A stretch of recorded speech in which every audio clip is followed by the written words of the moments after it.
কি হলো? নতুন জায়গা বলে মনে হচ্ছে তোমার অস্বস্তি লাগছে। আসলে এত এত লোক, এখানে কি এত লোক রোজ আসে?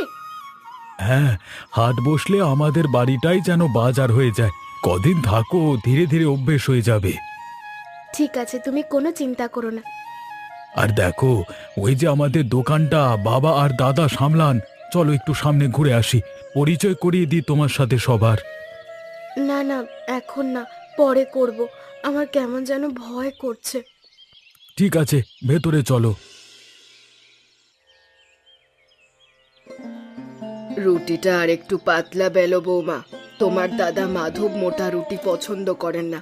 আর এই আলুটা কি এত ছোট ছোট টুকরো কেন? ওটাতে তেল বেশি লাগবে জানো না? ঠিক আছে, ভুল হয়ে গেছে মা, আমি এক্ষুনি ঠিক করছি। এই যে সবজিগুলো রাখলাম, সব কেটে রাখবে। ঠিক আছে মা, আপনি যেভাবে বলবেন আমি ওভাবেই করব। শুধু করব বললেই তো হবে না, করতে হবে হাত চালিয়ে। হাটের দিনে দোকান থেকে লোকজন এসে পড়বে। এই গ্লাসে জল ভরে রাখো, অতিথিরা এলে দিতে হবে তো। আর এই সবজিগুলো কেটে রেখো, দুপুরের দিকে আরো রান্না করতে হবে। কতজন আসবে আনুমানিক? আমি কি লোকজনকে গুনে বসে আছি? গুনতির চিন্তা করে লাভ নেই। বউ মানেই হলো ঘর সংসারের কাজ সামলানো। অত গুনে গুনে কাজ করলে হবে না। চলো, এখন কথা না বলে শুরু করো। এই যে শিউলি, এখানে এমন করে কাজ করছো যেন কিছু জানো না। আজকে হাটে তো তোমার বাবা মায়ের দেখা পেলাম না। কিছু কিনতে আসেনি নাকি? আসেনি হয়তো। ভালোই হয়েছে আসেনি। আসলে তো নিজের চোখে দেখে যেত মেয়ের কত বড় মুরদ।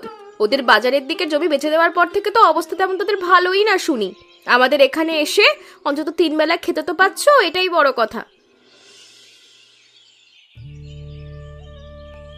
বাবা, আজকের বেচা কেনার হিসেব করছো?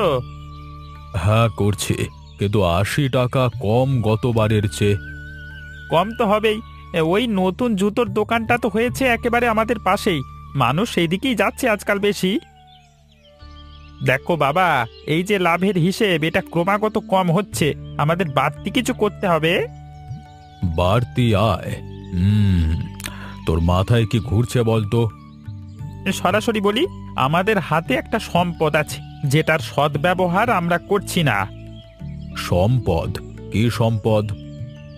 শিউলি। কি বলছিস কি? শিউলি আমাদের নিজের বাড়ির বউ, তো সম্পদ কিরকম সে? ঠিক বলেছ বউ, কিন্তু সে সঙ্গে যে গয়না এনেছে সেগুলি তো সম্পদ। বিশেষ করে সেই জোড়া সোনার চুড়ি, ওগুলো বাজার এখন প্রচুর দাম। তুই বিয়ের গয়না বেচবার কথা বলছিস? কতদিন হলো বিয়ে? মাসখানেক। লোকে কি ভাববে রে? আর সেই বা কি ভাববে? লোকের মুখ আছে চিরকাল কথা বলবার জন্য, হ্যাঁ? ওর কথা ছাড়ো, কিন্তু আমাদের টিকে থাকতে হবে না? হাটের পাশের ওই খালি জায়গাটা মনে আছে? সেটা কেনা যেতে পারে। দোকানটা আমরা বাড়িয়ে নতুন কিছু করতে পারবো, লাভ বাড়বে। আর শিউলি, সে কি বলবে? সে কি আর বলবে, সে তো আমাদেরই একজন এখন। তারও তো মঙ্গল হবে, দোকান বড় হলে সবাই ভালো থাকবে, তার তো সেটা বোঝা উচিত। তোর দাদা হলেও এরকম হুট করে সিদ্ধান্ত নিত না মাধব। গয়না মানে কিন্তু মর্যাদা, ওটা বেচা মানে সারা জীবনের স্মৃতি হারিয়ে যাওয়া। বাবা, বাস্তবতে ভাবতে হবে আমাদের। হ্যাঁ, আমরা যদি টাকার অভাবে পিছিয়ে পড়ি তাহলে মর্যাদা কোথায় দাঁড়াবে? শিউলির বাবার অবস্থাও তো তেমন সচ্ছল না, এটা আমরা জানি। ওখান থেকে আরো কিছু আশা করা যাবে না। তাহলে আমাদের যা আছে তাই কাজে লাগাতে হবে। আমি এখনই কিছু বলবো না, আমাকে ভাবতে দে, তারপর আমার সিদ্ধান্ত জানাবো। ভাববে ভাববে, কিন্তু দেরি করলে সুযোগটা চলে যাবে। হ্যাঁ, জায়গাটা ততদিন অন্য কেউ কিনে নেবে।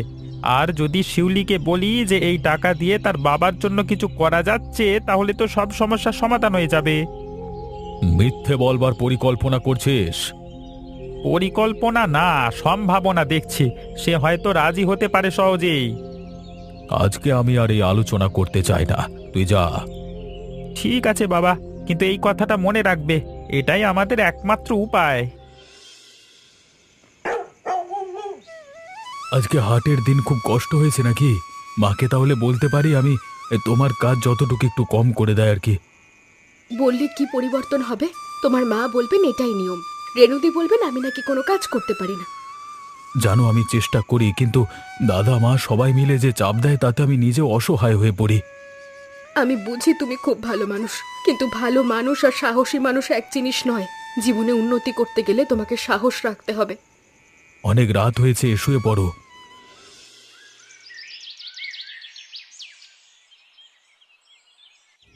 দেখো বউ, এ ঘর সংসার মানে সেটাকে ভালো রাখা। আমিও যখন এসছিলাম তখন এমনই করেছি, চুপ করে কাজ শিখতে হয়। আমি কাজ শিখছি না, আমি তো সব করছি মা। করো তো ঠিক, কিন্তু মনে রাখতে হবে এটাই তোমার দায়িত্ব। স্বামীর ঘর করতে এসেছো, শ্বশুর বাড়ি সামলাতে এসেছো, এর থেকে বেশি কিছু চাওয়া মানে অসম্মান করা পরিবারকে। আমি তো এমন কিছু করিনি মা। তাহলে ঘরের অবস্থা এমন কেন?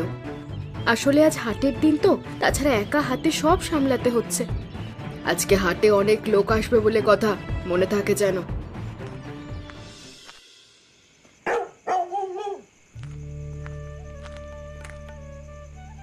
বৌদি, তুমি ঘুমাওনি? আজকে তো তোমার খুব খাটনি গেছে। না, তুমি এখনো জেগে আছো যে? হুম, আজকে হাটে একটা নতুন বই এসেছিল, সেটাই এনে পড়ছিলাম। দেখি আজকে তুমি ক্লান্ত লাগছো। আজকে সারা বেলা খুব গরম ছিল। আমি জল এনে দেবো একটু তোমাকে? থাক, দরকার নেই। আমি বুঝতে পারছি তোমার সমস্যাটা, কিন্তু তুমি যদি দাদুকে বলতে, তিনি শুনে কিছু একটা ব্যবস্থা করতে পারেন। থাক না, ঝামেলা বাড়িয়ে কি হবে? আর কিছু বললে পরিবর্তন হবে না পলাশ। এখানে নিয়মটা এমনই, আমারই নিজেকে মানানোর চেষ্টা করা উচিত। দিদি, তোমার বাবা খুব অসুস্থ। তোমার মা বললেন যেতে পারলে এক্ষুনি যাও, অবস্থা খুব খারাপ। কি হয়েছে, এত চিন্তিত কেন? আমার বাবা হঠাৎ, বাবা জ্বরে খুব অসুস্থ হয়ে পড়েছেন। আমাকে এখনই যেতে হবে। একবার সঙ্গে চলো না আমার। কোথায় গেলি রে কার্তিক? হিসেবের বইটা দিয়ে যা। এখনই? কিন্তু এখন হাটের সবচেয়ে ব্যস্ত সময়, দেখছো না? তুমি বুঝতে পারছো না কেন? একটা মানুষের হঠাৎ শরীর খারাপ করেছে, আমি তার মেয়ে, তাছাড়া আমি একা যেতে পারবো? কি হয়েছে, এত গোলযোগ কিসের? আর তুই নিজের কাজ ছেড়ে এখানে কি করছিস কার্তিক? নতুন বউ বলে কি সারাক্ষণ পেছনে পেছনে ঘুরবি নাকি কাজ বাজ ছেড়ে? না মা, আসলে মা, আমার বাবা খুব অসুস্থ, আমি একবার যেতে চাই। আজ আজ তো হাটের দিন, আজ কি করে যাবে? সব কাজ ছেড়ে থাকলে চলবে? সেটা তো হতে পারে না। শিউলি, বুঝতে পারছো তো অবস্থা? আজকে গেলে দোকান সামলাবে কে? অতিথি এলে জল দেবে কে? রান্না করবে কে? আমি বিকেলের মধ্যে ফিরে আসবো মা, তাছাড়া ও দোকানে আছে, পলাশ তো সাহায্য করবে। না না, তোমার বাবার বাড়ি যাওয়া মানে পালিয়ে যাওয়া। পরে যাবে, সে যাই হোক, কিন্তু হাটের দিন তুমি ছুটি নিতে পারবে না, এটা তোমার কর্তব্য। আর সেই কর্তব্য পালন করার জন্যই তোমাকে এই বাড়িতে আনা। আমি কি শুধু হাটের মাঝখানে শ্বশুর বাড়ি সামলাতে এসেছি? আমি কি মানুষ নই? আমারও তো মা বাবা আছে, আমারও জরুরি সময় আসে। আমি এখানে বউ হয়ে এসেছি ঠিক আছে, কিন্তু বউ মানে কি শুধু বাড়ির চাকর আর হাটের দিন জল দেওয়ার যন্ত্র? কি তামাশাটাই না করলে তুমি দুপুরে সবার সামনে! ছি ছি ছি ছি ছি! দাদা, ওটা তামাশা না, সত্যি কথাই বলেছে শিউলি। কি বলছিস কি তুই? তুমি এই কথা বলছো? হ্যাঁ বলছি, কারণ মা দাদা, তোমাদেরও বোঝা উচিত যে শিউলির বাবা অসুস্থ, সেটা অন্য যে কোনো কাজের থেকে বেশি জরুরি। হাট সারা জীবন বসবে, কিন্তু বাবা মায়ের জীবনের সময় তো সীমিত। টাকা তো সারা জীবন কামানো যাবে, কিন্তু তা মনুষ্যত্বের থেকে কখনো বড় হতে পারে না। তুমি প্রস্তুত হয়ে নাও, আমি আজই তোমাকে নিয়ে যাব। তুই কি বলতে চাস? এ বাড়ির কর্তৃত্ব কি তোদের দায়িত্বে চলে গেছে? ভুলে গেছিস এই বাড়ির নিয়ম কানুন? না মা, ভুলিনি। কর্তব্য শুধু দোকান হাটি না, স্ত্রীর পাশে দাঁড়ানো আমার কর্তব্য, আর আজকে আমি সেটাই করব। বৌদি, বৌদি একটু দাঁড়াও। দাদা, দাদা আমাকে দৌড়ে আসতে বললেন। পলাশ, তুমি এখানে কেন? ফিরে যাও, ঠান্ডা লাগবে। না না, শোনো শোনো, দাদা এটা দিতে বলেছেন তোমাকে। বললেন তোমায় এখনই যেতে হবে, কিন্তু খালি হাতে একদমই না। এসব কেন আবার? আমি তো টাকা চাইনি, আমি তো শুধু চেয়েছিলাম একটু স্বাধীনভাবে বাঁচতে। দাদা জানেন, তিনি বললেন ওর বাবার ওষুধ খরচের কথা বলতে ভুলে গেছি আমরা।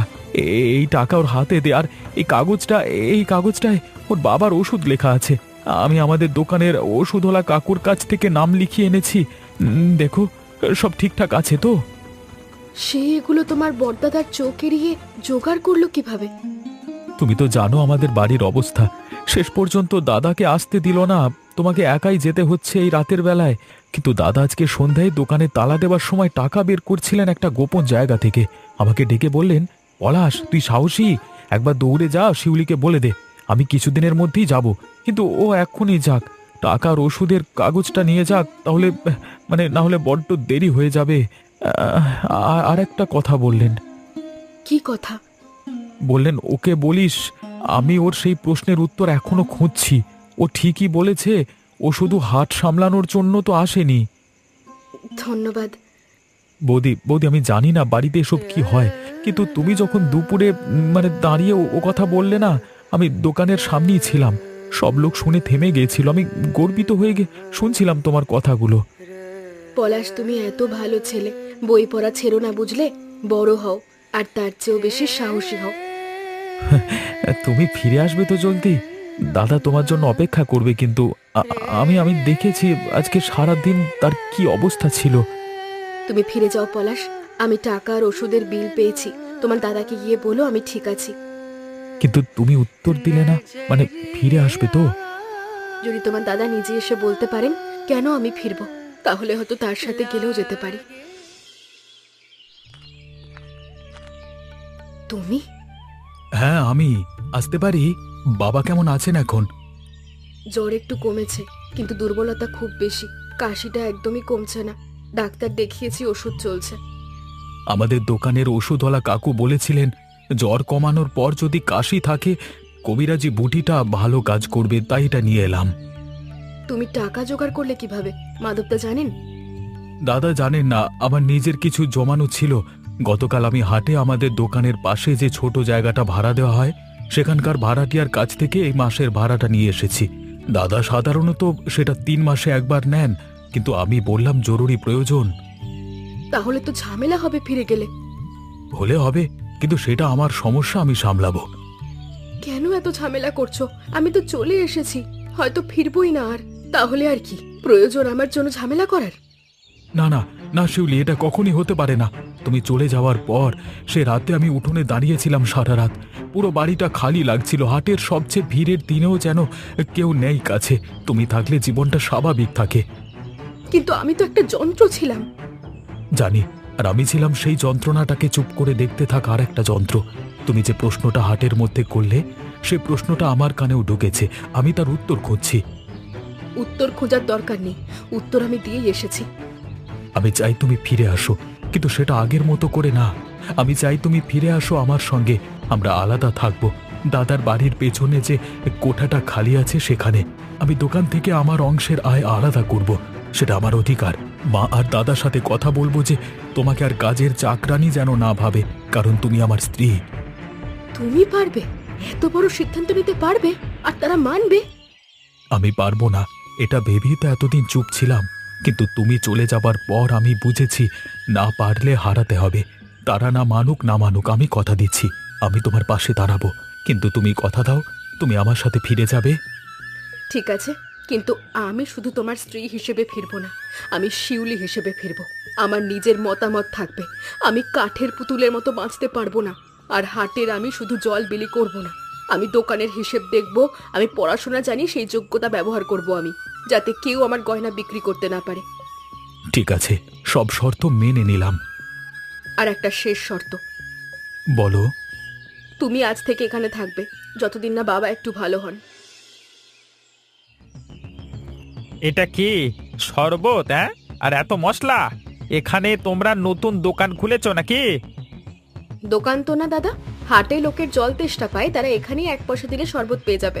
আমরা নতুন করে শুধু একটা বুদ্ধি পেয়েছি। তোমাকে সব কে করবার অনুমতি দিল? আমি দিয়েছি দাদা, এবং বাবাও জানেন, এতে বাড়ির আয়ও হবে। শিউলি, দুপুরের ডালটার কথা মনে আছে? হ্যাঁ মা, মনে আছে। 3 কাপ ছোলার ডাল আর 5টা সবুজ মরিচ। আমি এখনই আসছি। গত 3 দিনের শরবত ও মশলার বিক্রির হিসেব, টাকাটা আলাদা করে রেখেছি। যখন খুশি নিতে পারেন। দেখবেন বিক্রি কিন্তু কম হচ্ছে না। তুমি লেখাপড়া জানো? শিউলি ম্যাট্রিক পাস, সে সব কিছু জানে, বরং আমাদের চেয়ে ভালো। বৌদি এক গ্লাস শরবত দেবে? আজকে সত্যি খুব গরম পড়েছে। নাও, বিপদের সময় তুমিই তো একমাত্র পাশে ছিলে নিঃস্বার্থভাবে। ঠিক আছে, শিউলি এখন থেকে সবকিছুর একটা অংশীদার হিসেবে থাকবে। তুমি আমাদের ক্ষমা করো গো, আমরা তোমার গুণের কদর করিনি। আমি তো দাদা তোমাকে প্রথমেই বলেছিলাম গুণী মানুষকে আমি চিনতে পারি, বুঝেছো তো? ঠিক আছে ঠিক আছে, তোকে আর পাকামি করতে হবে না। চল এখন কাজে মন দে, না হলে দেরি হয়ে যাবে। সত্যি এমন রূপবতী গুণবতী বৌমা কি আর সাধারণ মানুষ পায়? এসো বৌমা, তুমি আমার রান্নাঘর আলো করে আমাদেরকে সাহায্য করতে এসো। দেখেছো তো, ওই কথায় আছে না, শেষ ভালো যার সব ভালো তার। কিন্তু ভালোর জন্য লড়াই করতে হয়, আর সেই লড়াইটাই তো আমি করেছিলাম। তোমরাও কিন্তু জীবনে হেরে যেও না, লড়াই করো। আর আমাদের গল্পটা কেমন লাগলো জানাতে ভুলো না, আর চ্যানেলটা সাবস্ক্রাইব করে আমাদের পাশে থেকো।